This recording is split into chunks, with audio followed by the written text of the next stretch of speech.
နေ့တိုင်းမှာပဲမမကမအောင်ကျွန်တော်ကအလုံးများတယ်အလွမ်းတွေဖွာလန့်ကျဲနေမှာပဲလို့ဆောက်ရှက်မရှိတစ်ဖက်သက်တွေးတယ်မမကိုစိတ်နဲ့နမ်းပြီးစိတ်နဲ့ဖတ်ထားတယ်မမတွန်းထိုးရှုံးထွက်တဲ့အခါအပြင်မှာတကယ်ငိုရတယ်ကျွန်တော်ကိုဘေးမှာထားပြီးမမတက်ပြင်းတူတူလေးချလိုက်တယ်ကျွန်တော်ကပြာမှုံလေးတစ်ပွင့်လုံးဟိုးအဝေးကြီးစီလွင်ရပြန်မောစီဂရက်လိတ်ကိုအမြန်ထုတ်ပြီးဖွာရတယ်မမနဲ့တွေ့ရင်ဘာမှမဖြစ်တယ်လို့အထားနဲ့မမစီဖုံးခေါ်မိတယ်ဒါဟာကိုတေချောင်းကြံစည်မှုလည်းဖြစ်တယ်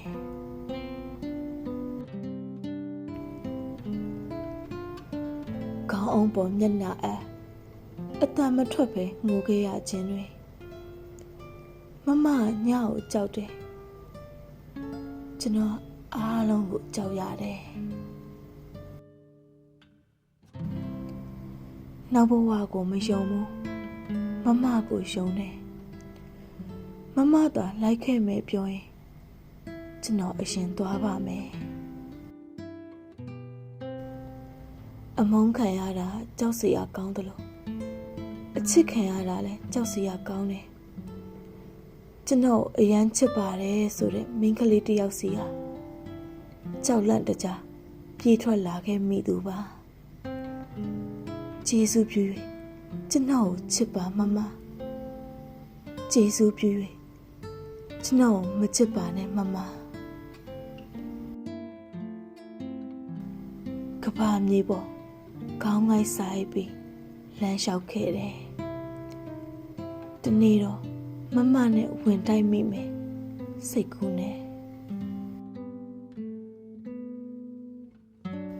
မမငိုခဲ့သလားကျွန်တော်မှလည်းမျက်ရည်တွေနဲ့မမြင်နိုင်ပါမမရဲ့ရှိုက်တံမှာကျွန်တော်ပြရာခံမှုတွေဝရုံတုံကားဖြစ်တဲ့အခါမမကျွန်တော်ကိုလိုအပ်တဲ့အကြောင်းမျက်ဝန်းများနဲ့ပဲပြပါပျော်လား